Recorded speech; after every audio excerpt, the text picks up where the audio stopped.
Bem-vindos ao JKCast, o podcast de economia, finanças e investimentos, com José Cobori.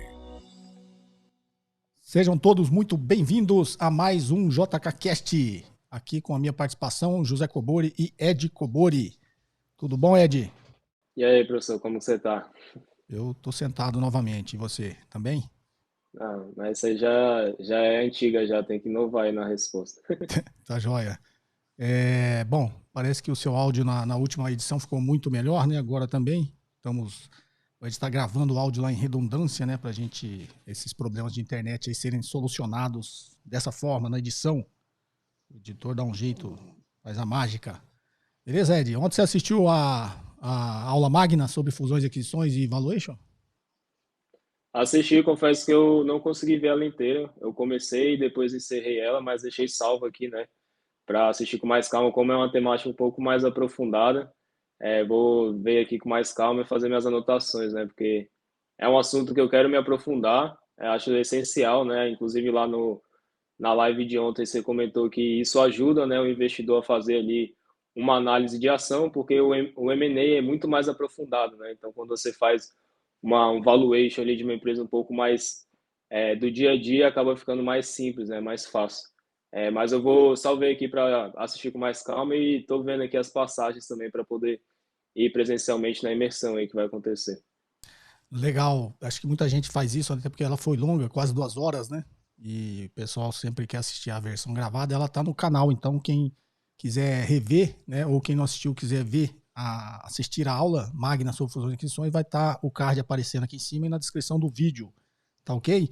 Bom, a gente falou bastante sobre fusões e aquisições, como o Ed falou, né, você aprende a comprar uma empresa inteira, você entra nos detalhes, né, faz inclusive a due diligence, que é a diligência, e aí você fica muito mais apto aí para avaliar ações, né? Então é um conhecimento um pouco mais aprofundado, né? Quando você trabalha com fusões e aquisições, que é o que eu fazia e ainda faço, né?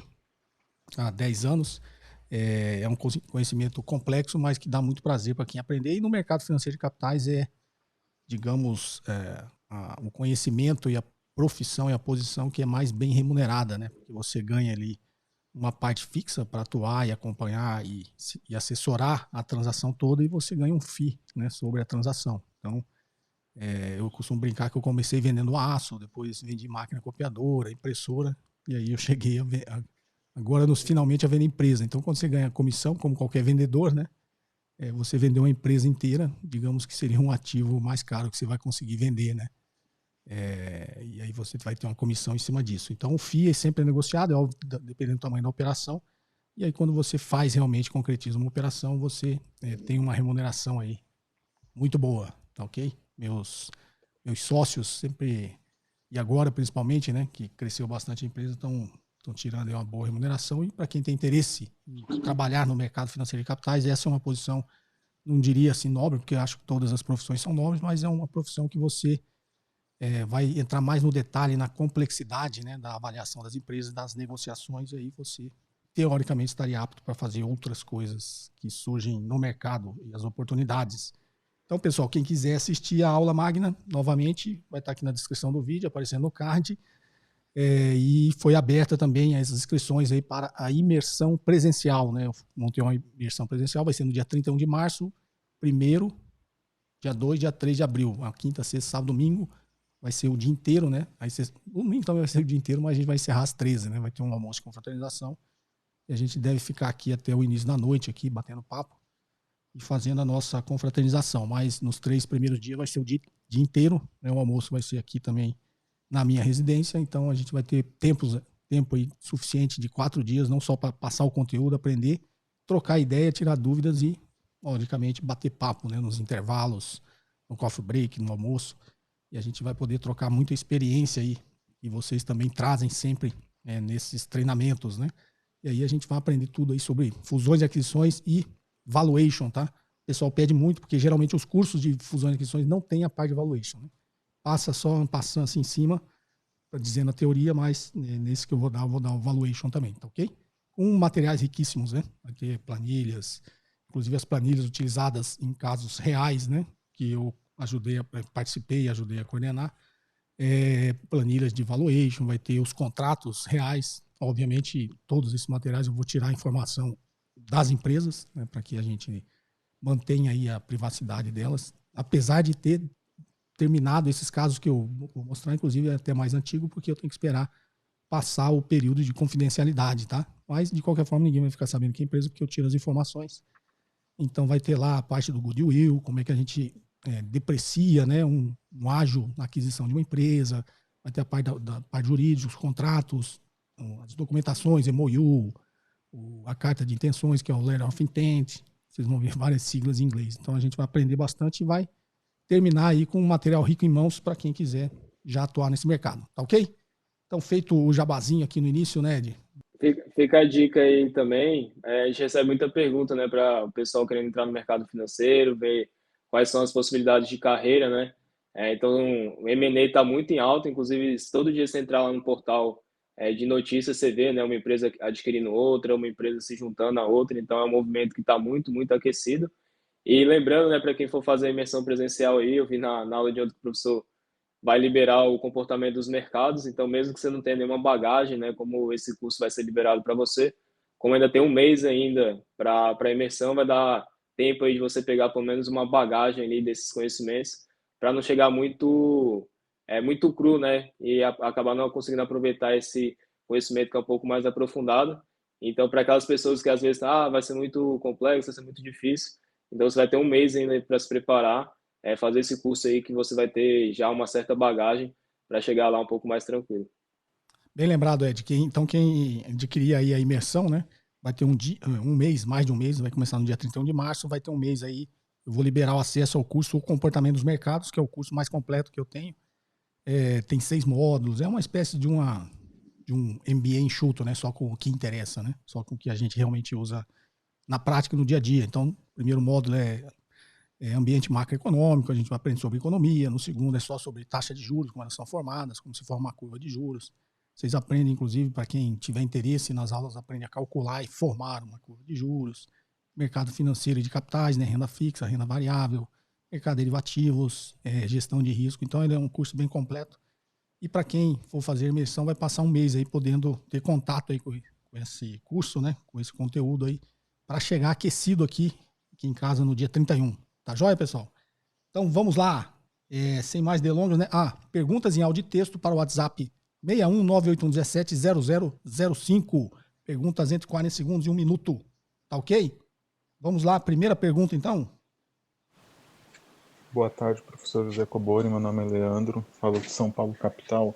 A minha dúvida é referente a quais metodologias que existem, além do fluxo de caixa descontado, que o investidor ele pode utilizar para poder fazer um valuation de uma empresa, né? Então, assim, normalmente se utiliza o fluxo de caixa descontado, mas eu queria saber, além dela, quais outras que podemos utilizar para fazer um valuation a partir das demonstrações contábeis da empresa? Essa é uma dúvida. E uma segunda dúvida é se o fluxo de caixa descontado, se ele também pode ser aplicado a empresas que não estão listadas na bolsa, empresas menores, por exemplo, uma padaria, um supermercado, coisa do tipo.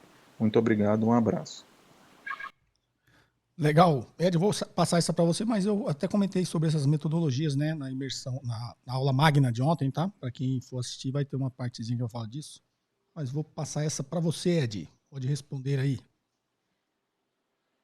Vamos lá, Leandro. Isso aí é muito boa pergunta, né? Até para a gente ter um leque maior, até porque dependendo de algum setor ou algum critério específico ali da empresa, você vai poder utilizar, né, essas outras metodologias.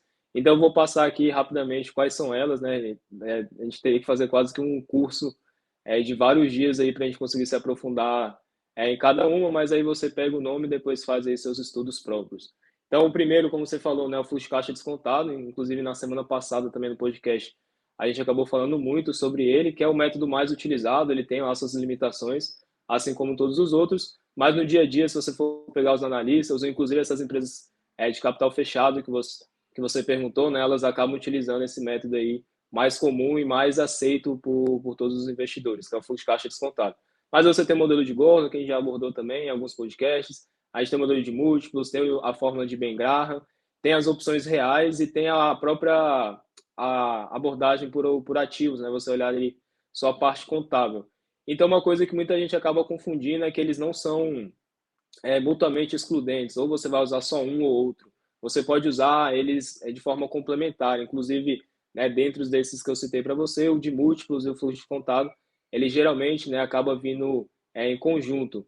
Então, você pode utilizar, sim, mais de um método ao mesmo tempo, né? Não significa que você vai usar só um ou só outro. Então, dependendo da análise que você for fazer ali, eles podem acabar, né, se complementando.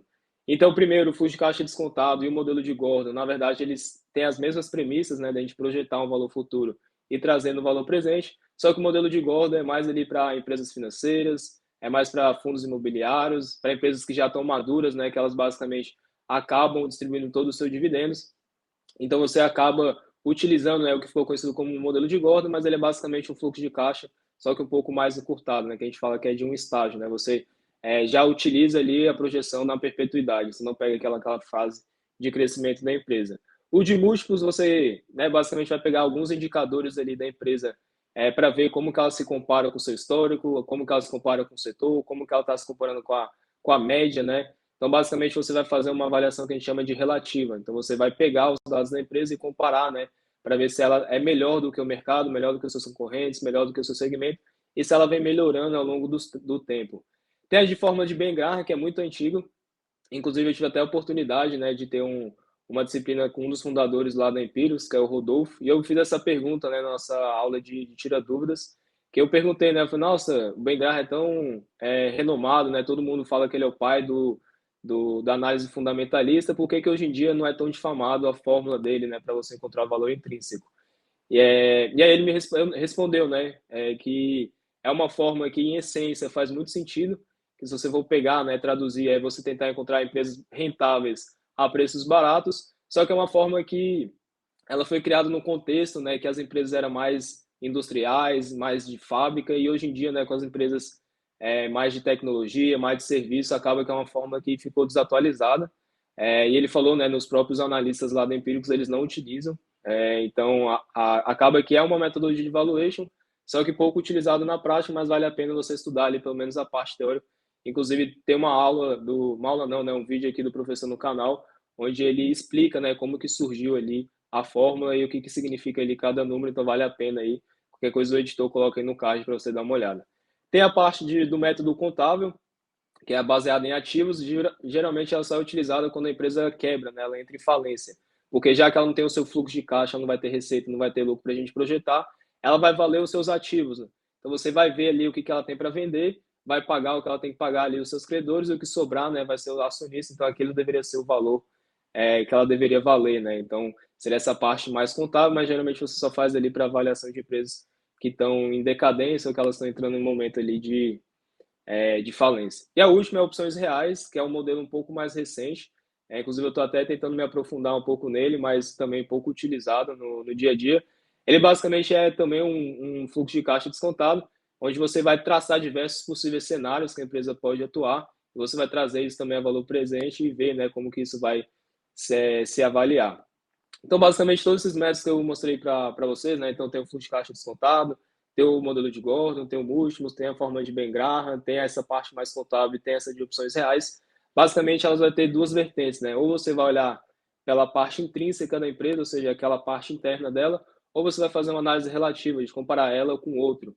Então, basicamente, você vai conseguir ver esses dois pontos de vista, né? Como que ela performa individualmente, né? O que ela tem de diferencial, e como que ela se compara com as demais empresas ali que são parecidas com ela.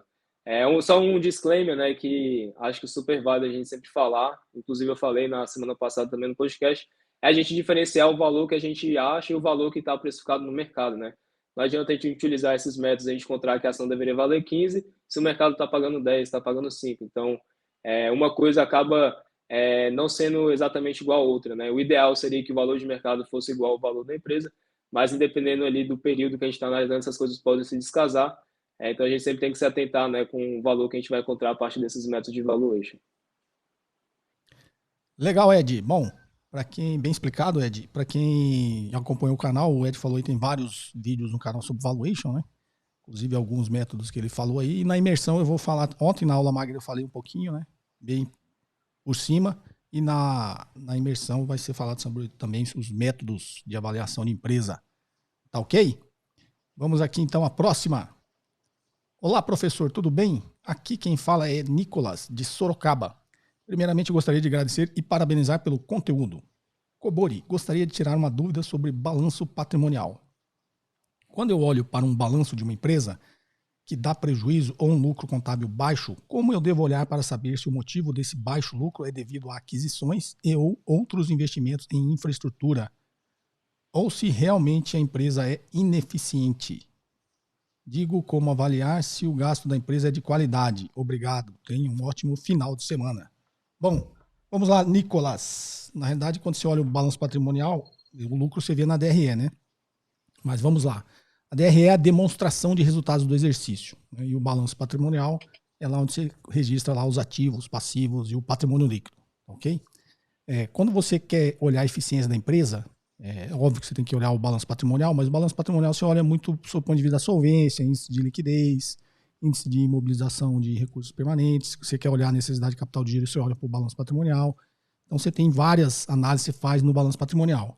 Quando você está olhando a eficiência da empresa, você tem que olhar muito mais para a DRE, você tem que olhar ali, né, os níveis de lucro que ela começa desde lá de cima, né, da margem bruta, que está em cima do lucro bruto, frente à receita líquida, né? Aí você vai tirar as despesas operacionais, que está lá, vendas, despesas de vendas, despesas gerais e administrativas, despesas de pessoal, que, como o próprio nome diz, despesas operacionais, aí você vai chegar no lucro operacional, né? Você está olhando se a empresa é eficiente fazendo o negócio dela operacionalmente. Depois você vai olhar abaixo do lucro operacional, vai ter lá as despesas financeiras, despesas e receitas financeiras ou não operacionais.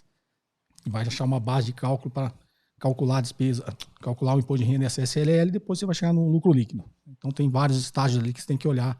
E você, como que você olha a eficiência da empresa? Você tem que, como você disse, a qualidade do gasto, né?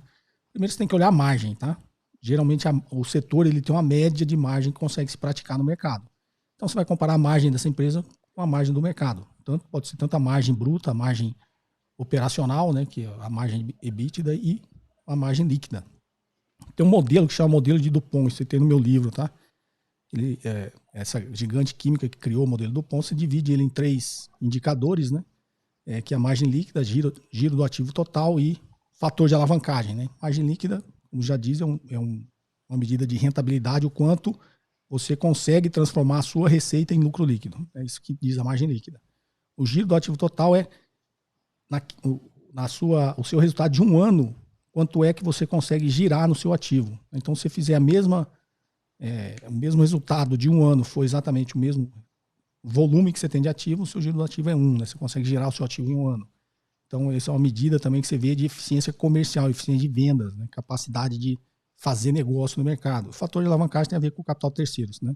Quando você consegue alavancar o capital próprio, né? Cada real que o acionista coloca, quanto que a empresa consegue alavancar naquele R$1 que o acionista colocou, tá ok? Você divide esses 3, na realidade você está dividindo o modelo do pão para quê? Para você focar, porque quando você olha o retorno sobre o patrimônio líquido, né? Você divide o retorno sobre o patrimônio líquido em 3 outros indicadores, que é o modelo do pão. Quando você olha o retorno sobre o patrimônio líquido, ele é um índice muito genérico, né? Você está olhando ali, que é o ROI, né? Seguindo em inglês, é o Return on Equity. Você está olhando ali e você fala, bom, ela dá um baixo retorno sobre o patrimônio líquido. Quando você divide ele em 3 indicadores, você consegue focar mais onde pode estar o problema da empresa, né? Será que o problema dele está ali na rentabilidade? Ele não consegue praticar a mesma margem que seus concorrentes? Ou está no ativo, ele não consegue ter a eficiência, né, comercial de vendas que tem o seu setor? Ou está ali na estrutura de capital, ele não consegue alavancar o capital do acionista com capital próprio, ou não alavanca porque ele não tem acesso, né, a capital de terceiros mais barato. Então, tudo isso você consegue separar e focar exatamente onde pode estar o problema da empresa. E qualidade de gasto depende desses indicadores, né? A empresa, teoricamente, ela gasta o que é necessário. Óbvio que tem empresas que gastam mais do que necessário. Empresas conseguem controlar melhor esse custo, né? Inclusive, o pessoal do 3G Capital, né, lá do Jorge Paulo Lema, o Beto Sicupira e o Marcel Teles, eles cresceram, ficaram famosos porque eles eram muito bons em administrar o custo, né? Reduzir custo de empresa, tá? Então eles tinham esse foco. Agora, a empresa não pode só reduzir custo, ela tem que aumentar a receita também, né? Você fica só diminuindo o custo, uma hora você não vai conseguir operar o seu negócio. Então você tem que focar também na sua eficiência de trazer receita para a empresa, que isso tem a ver com inovação, com novos negócios, com vantagem competitiva. São várias coisas que você tem que olhar. Então, quando você olha isso aí, você vê realmente se a empresa tem eficiência de comprar. Não sei se você falou aquisições no sentido de empresas ou de ativos. Quando você faz lá o cálculo do fluxo de caixa livre, né, você vai ver ali o volume de investimento, que a gente chama de fluxo de caixa de investimento, você vai ver necessidade de capital de giro, e você vai conseguir ver tudo, enxergar de uma forma melhor, um raio-x, né, melhor a eficiência da empresa, tá? Mas é óbvio que você tem que fazer uma série de análises para você conseguir enxergar isso. Tá ok? Essa seria a minha resposta. Não sei se ficou muito longa, Ed. Alguma colaboração aí? Acho que vai um pouco de complemento com a pergunta anterior, né, do Felipe, que seria análise de múltiplos. Então, como você consegue ter um comparativo, né, se a empresa está sendo eficiente ou não, é comparando com seus concorrentes. Então, minha margem é 20%, isso é bom ou ruim? Não sei. Meu concorrente está conseguindo 30%, por que eu estou fazendo 20%? Meu concorrente está fazendo 10%, então talvez o meu 20% seja bom. Então, acaba que você precisa fazer essa análise relativa, porque alguns indicadores, se você olhar só o da empresa, não vai fazer tanto sentido, né? Vai ter que pegar o histórico dela para ver se ela está melhorando ao longo do tempo e comparar, né, com outros players para ver se ela de fato está conseguindo extrair o seu máximo potencial ou ainda tem muito chão ainda para melhorar. Então, acaba que essas duas coisas aí se complementam, né? Legal, Ed. Obrigado pela colaboração. Vamos lá, próxima. Boa tarde, JK. Tudo certo? Sou Felipe de Curitiba. Hoje vejo vários influenciadores falando da importância do seguro de vida com o objetivo de sucessão de patrimônio. Queria saber do senhor se é mais viável fazer realmente esse seguro ou passar o patrimônio em vidas, ou até mesmo ao invés de fazer esse seguro, seria mais viável fazer investimento do valor que eu gastaria com o seguro para deixar esse recurso para esse tipo de despesa de sucessão. Desde já, muito obrigado, Felipe de Curitiba. Eu vou passar para você, Ed, engraçado esse final aqui. Se a gente soubesse quando ia morrer, né, a gente não fazia seguro de vida, né, a gente poupava. Então, assim, faria sentido, né, você, em vez de pagar o seguro de vida, começar a investir, poupar, se você soubesse quando você vai morrer, né? Mas, como diz o nome seguro de vida, você não sabe quando você vai morrer, né? Mas vamos lá, Ed, essa é para você. Vamos lá, Felipe. Primeira coisa, existe uma discussão no mercado, né, para saber se seguro é considerado investimento ou não. Então, isso vai depender muito da pessoa que você está escutando, né? Se seguro de fato é considerado uma forma, né, da gente pensar lá na frente no quesito investimento ou não. Mas aqui eu vou dar meu ponto de vista. Eu sou um pouco o pé atrás, talvez, né, por conta da minha idade, talvez, né, não enxergue ainda que seja tão essencial pagar isso. Talvez o professor já está numa certa idade, para ele faz sentido justamente como ele acabou de falar, né? A gente nunca sabe o dia de amanhã. Mas eu prefiro seguir na lógica que você falou, né, de, em vez de eu pagar aqui uma parcela, eu pego esse valor e invisto, né, e eu mesmo crio meu próprio planejamento contingencial. Então, vou ter aqui uma reserva de emergência, vou ter, né, alguma caixa aqui de oportunidade, mas eu vou te mostrar quais são as vantagens e desvantagens, né, assim como tudo na vida, o seguro também vai ter. E aqui, quando eu falo seguro, eu estou colocando também previdência complementar, que está dentro dessa caixinha. Então, a primeira vantagem, né, é que você não tem o inventário. Então, se você está pensando aí na sua família, né, ela já tem uma contingência ali imediata. Se você tiver ali seus investimentos, vai ter que ter toda aquela parte de herança, levantar, fazer o inventário, ter a parte judicial.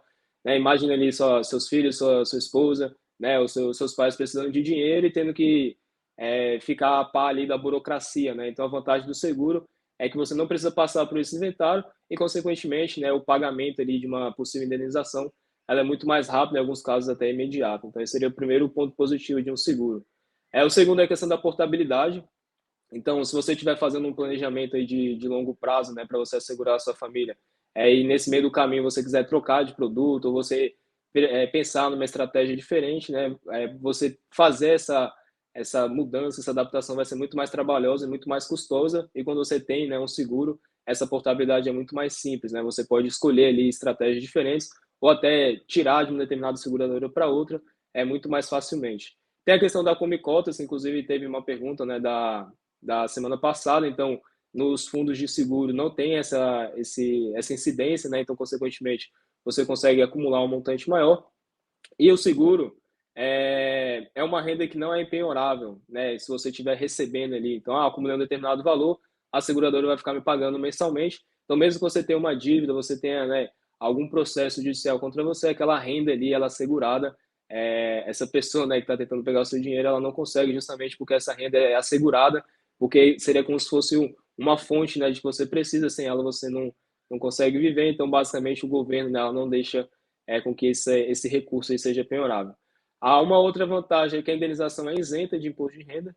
Então, eu tenho lá que se acontecer alguma coisa comigo, tiver alguma doença, invalidez ou, né, venha partir para uma melhor, a minha família vai receber um montante total ali, ela não vai ter que pagar imposto. Então, a indenização é 50 mil, 100 mil, ela vai receber esse valor montante, não vai ter que repartir ali, né, um pedaço com o governo. E se você estiver pensando na estratégia também de bastante longo prazo, dependendo da tabela ali de imposto de renda que você vai utilizar, você consegue pagar até 10% de imposto, né, alíquota. Isso você não vai conseguir nenhum outro tipo de investimento, né? A mínima que você vai conseguir ali é 15%. Então, essas seriam as vantagens de você escolher um seguro. As desvantagens é a questão da liquidez, no sentido de, vou precisar desse montante, vai ter carência caso você precise pegar nesse dinheiro. Geralmente é pelo menos 2 meses, 3 meses. Então, desisti aqui de fazer seguro, eu quero pegar esse dinheiro de volta, né? Você não vai conseguir imediatamente. E em alguns casos você perde esse montante que você acumulou. Então você vai lá contribuindo R$1.000 todo mês, R$2.000 todo mês, e aí, né, dependendo do contrato que você fez, esse montante vai ficar com a seguradora e ela vai começar a te pagar uma renda mensal, né? Ou seja, aquele montante que você ficou poupando todo mês, ele vai meio que desaparecer, né? Vai ficar com a seguradora para ela conseguir fazer esse pagamento mensal para você. Né? Dependendo da forma como você tentasse fazer sozinho, você teria um montante e ainda teria renda. Aí você perde certa autonomia, porque a partir do momento que você terceiriza, é tudo com a seguradora, é tudo com o fundo, é tudo com a gestora. Então você acaba não tendo, né? Você não tem controle do que está acontecendo na ponta. E como tudo na vida, né? Quando você envolve muitos intermediários, isso acaba ficando muito custoso. Então você poderia simplesmente ir lá comprar uma ação, um fundo imobiliário, um ETF, só que aí você está pagando uma seguradora para a seguradora pagar um fundo, para pagar um gestor, para pagar um analista, para comprar o ativo lá na ponta. Então isso vai ter um custo, né? Lógico que você vai ter que colocar na balança justamente isso que eu falei, para mim faz mais sentido essas vantagens, então essas desvantagens aqui não vai ter tanto peso, ou o contrário, né? Você precisa se perguntar se você conseguiria fazer esse tipo de estratégia sozinho, e também tem o fator ali imprevisível, né? Que o professor comentou que, beleza, né? Eu consigo fazer aqui tudo sozinho, mas e o dia de amanhã, né? Que pode acontecer. Então isso vai depender muito do perfil, da etapa que a pessoa está na vida, as preferências que ela tem. Então, basicamente, você vai colocar essas vantagens e desvantagens que eu coloquei para você, e a partir disso você tomar a sua própria decisão, né? Mas a gente precisa entender, né, que a partir do momento que a gente também terceiriza tudo para uma empresa, para um fundo, para um governo, a gente pode ficar suscetível em algum momento, né, ao longo desse período, ter mudança nas regras, como a gente viu agora na reforma da Previdência, né? A pessoa estava contando ali com o INSS, e aí simplesmente teve uma canetada lá no Congresso, no Senado, e mudou todas as regras do jogo. Então a gente precisa atentar com isso também, né? Às vezes você vai fazer um contrato que parece estar bonito hoje, mas ao longo do tempo ele pode sofrer alguma mudança aí que pode te prejudicar. Então sempre leia atentamente lá as cláusulas, né? Para você não entrar numa furada aí. E lógico, como qualquer tipo de investimento vai ter bons seguros, vão ter seguros ruins, e aí vai caber você fazer uma boa análise antes de tomar a sua decisão. Legal, Ed. Boa resposta, bem completa. Vamos aqui à próxima pergunta. Olá, professor e Ed. Meu nome é Carlos Santos e sou aluno do Investidor de Alta Performance. Gostaria de entender melhor como podemos avaliar e tomar nossas decisões de investimento em um momento como o que estamos vendo em relação ao possível confronto da OTAN, Ucrânia e Rússia. O que devemos ter atenção em um momento como esse? Parabéns pelo trabalho desempenhado. Bom, Carlos, você deve ter mandado essa mensagem antes de quarta-feira, né? O possível confronto já está acontecendo, né? Entre a Rússia já invadiu a Ucrânia, né? E já gerou esse mal-estar aí. A gente está em pleno momento que está tudo muito incerto, né? A gente não sabe realmente para onde isso vai caminhar, se vai acabar rápido, se a OTAN vai intervir, o que os aliados vão fazer, né? A União Europeia e os Estados Unidos. É uma situação muito complicada e vai gerar uma instabilidade. Primeiro vai ter um impacto aí, né? Já teve, né? Já está tendo um impacto no preço do petróleo, gás natural. A Rússia é uma grande produtora de gás natural. Tinha a Alemanha depende muito, né, do gás da Rússia. Então, isso tudo fica muito incerto e os mercados ficam voláteis, né? O dólar costuma, apesar de ele estar desvalorizando, o que é uma surpresa para todo mundo, né, aqui frente ao real, mas isso pode ser um movimento de curto prazo, a gente tem que tomar cuidado com isso, né? Porque a tendência é, nesses momentos de aumento de aversão ao risco mundial, o dólar se fortalecer, né, o título de tesouro americano ser mais procurado, as commodities, principalmente energéticas, nesse caso aí, né, desse conflito, vão subir, vão ficar mais caras, né? Então a gente tem um impacto direto aqui na economia mundial e na economia brasileira.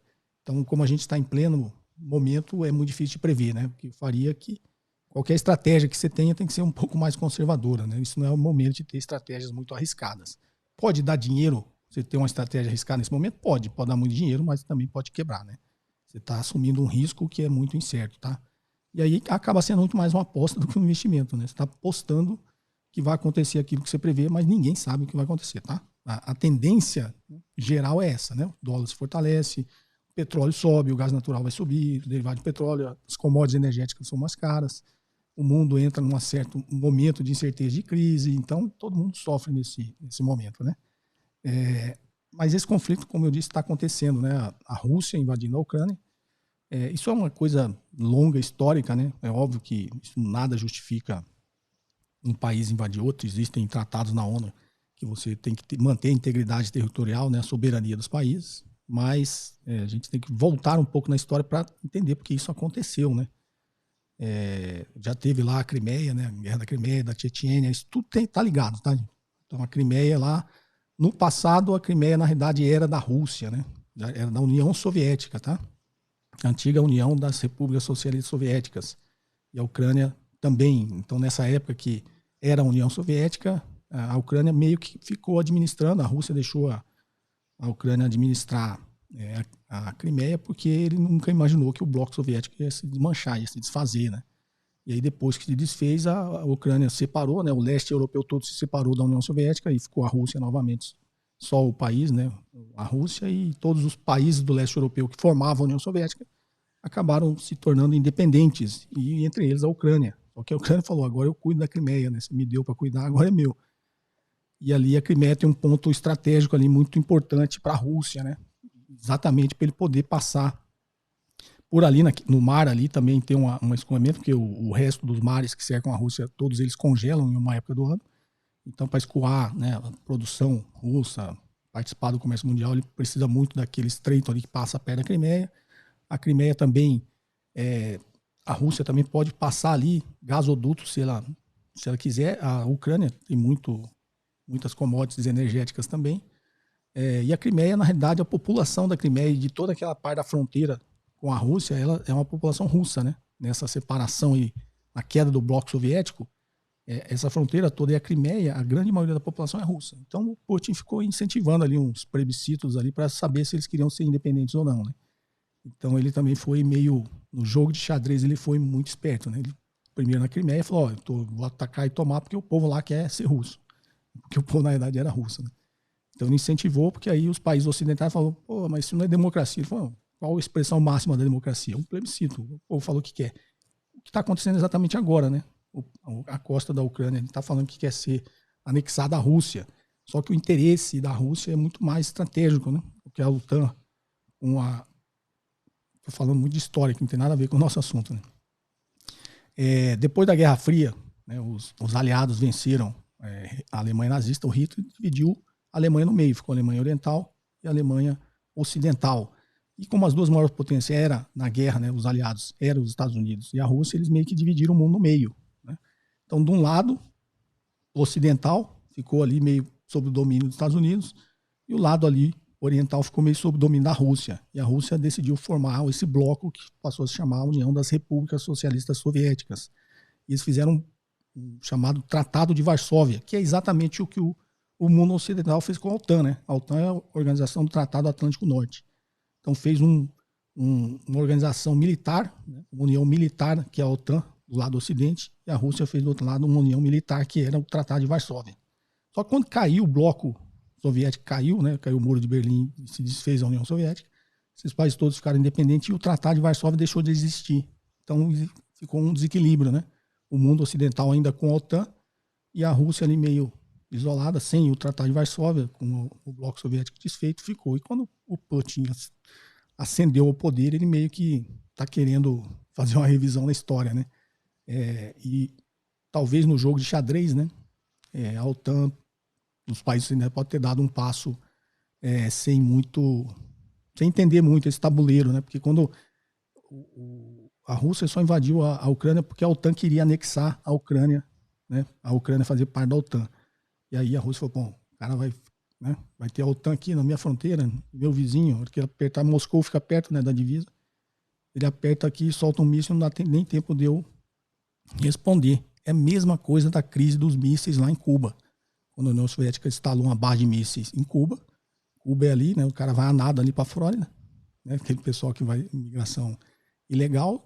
A mesma coisa, os Estados Unidos ficou preocupado. Falou, pô, o cara apertar o botão ali e chega um míssil aqui nos Estados Unidos, não dá nem tempo de eu me defender.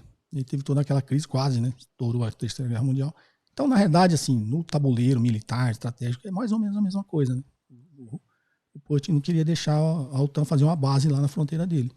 E aí, nesse jogo de nervos, né? De não vai ter sanção, vamos resolver diplomaticamente, ele invadiu. Ele é tipo assim, é o cara que falou assim, o cara que ele se faz de louco, ou ele faz que os outros acreditem que ele é louco justamente para não poder reagir, né? Eu até brinquei com a minha esposa esse dia, eu tava brincando que o Ayrton Senna, ele tinha uma característica que nas primeiras corridas, ele ia dividir a curva, ele nunca deixava, podia bater, capotar, voar, explodir o carro, mas ele entrava na curva para não sair, né?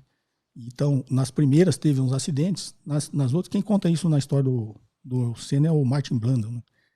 Aí, na segunda, quando você vai dividir, você já não divide com ele, porque você sabe que ele não vai sair, ele vai bater em você. Então ele fala assim, bom, eu piso no freio e deixo o cara aí, porque ele vai bater em mim.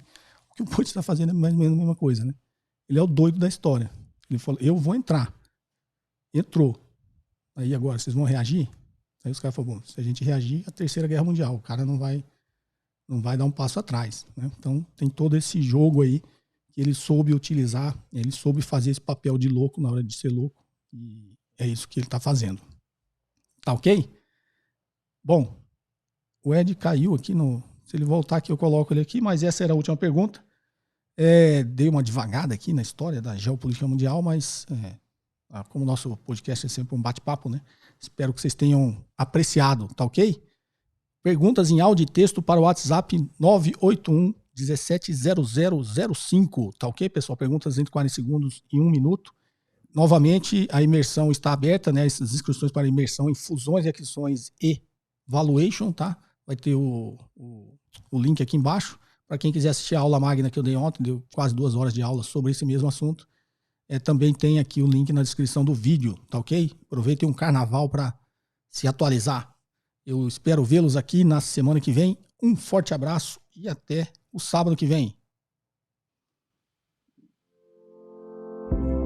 Você ouviu mais um episódio de JK Cast, o podcast de economia, finanças e investimentos com José Kobori.